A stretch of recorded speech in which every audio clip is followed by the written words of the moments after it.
But now, this is almost the main event. Almost. Like, if we didn't have a Suicide Squad trailer this week, and I wasn't trying to, like, categorize things by, like, DC over here and Star Wars and Marvel stuff over here, this would be our headliner for sure, because y'all don't know, I love me some Obi-Wan, and I'm just happy that we finally get to talk about Obi-Wan, because Obi-Wan not only has a cast, but it is filming in a few weeks. So, wow. Disney Plus has released the actual, like, cast list for this upcoming Obi-Wan show. And shocker, Ewan McGregor's coming back. What? No way! More importantly, Joel Edgerton is coming back. That's, like, the thing that I'm excited for the Ewan McGregor thing. Clearly, I might just keep this on the rest of the episode. I'm not even going to lie. This is probably one of the most comfortable things I own. I'm actually super, super amped that Joel Edgerton's coming back because, yes, he was Uncle Owen in episodes 2 and 3.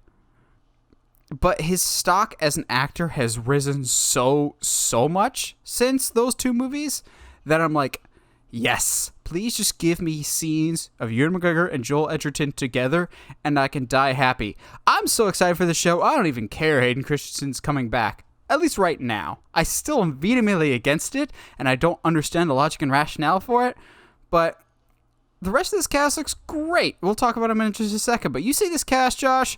You see my ridiculous getup? What do you think of this cast and Obi-Wan series as a whole?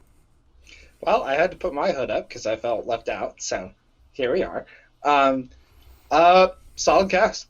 I think I have always been a defender of Hayden in that I think he has the ability, but was never truly given it's George Lucas, bro. Like, he's not exactly the best when it comes to directing actors. However, upon rewatch now as an adult, I don't know how else, like, what we were expecting Anakin to be played.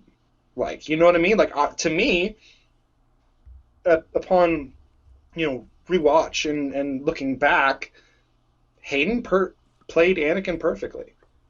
He in a space soap opera, he did exactly what he was supposed to do. So I'm not as apprehensive. I think I'm more along the lines with you of like, why is he coming back for this? Maybe it's for some flashbacks, maybe for some weird like Force talks. I don't know how that works. Because, again, timeline, if Obi-Wan's been communicating with Anakin this whole time, leading up to A New Hope, then why is he so surprised when he meets Obi-Wan again? You know? Well, how I interpret it is, like, it always felt like that Luke and Obi-Wan had at least met before, but maybe they hadn't seen each other in a while. Like, when Luke sees him, he clearly recognizes him, even if it just means he hasn't seen him in a while. Mm-hmm. My issue is more of when Vader and Obi-Wan fight in 4, he goes, "When I left you, I was but the learner. Now I am the master. Only a master of evil doth." Like, there's this implied history that after Revenge of the Sith, they haven't seen each other. Like, it just doesn't fit to me, but I trust Deborah Chow because she's done some of the best Mandalorian episodes by far.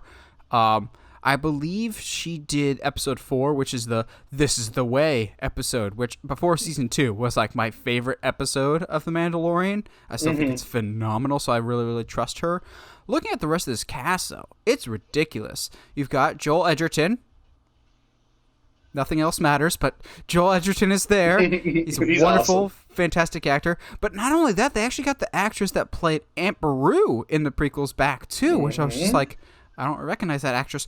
Oh, that's Aunt Beru? That's fantastic. They got Kumail Nanjiani from upcoming The Eternals movie, Stuber. He's great. I really do like him. O'Shea Jackson. Very interesting choice, but I'm very much for this after, I believe he was, Straight Outta Compton?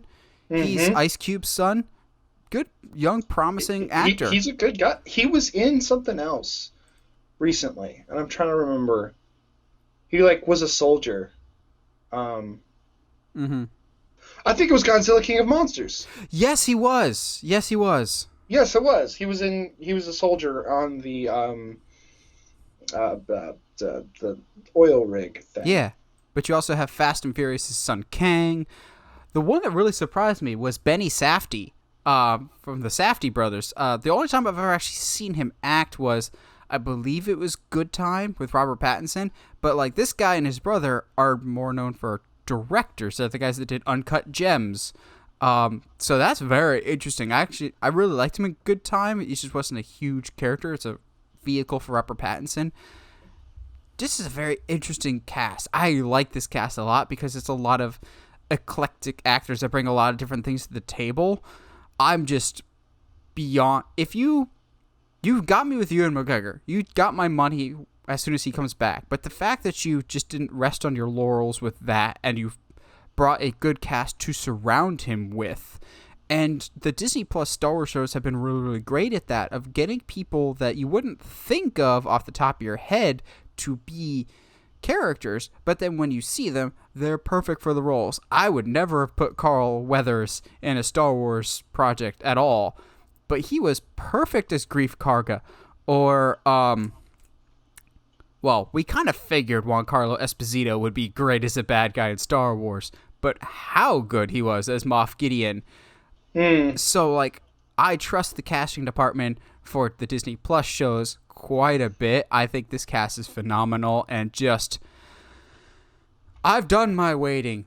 Years and years and many, many failed prediction videos dating back to 2015 or 2016, I feel like, waiting for this of some kind, back when it was supposed to be a movie, but then Solo and Rogue One failed. Just ingest this into my soul. It could be Ewan McGregor as Obi-Wan sitting by a campfire for 6 hours doing ASMR, and I would still tune in every single week. It could be 6 hours of Obi-Wan trying to figure out how to do that yell thing that he does in episode 4 to scare away the Tusken Raiders. It's just that, and I would still watch it. It's just, yeah, I'm excited. It's finally gonna happen. Thank goodness. So you bring up things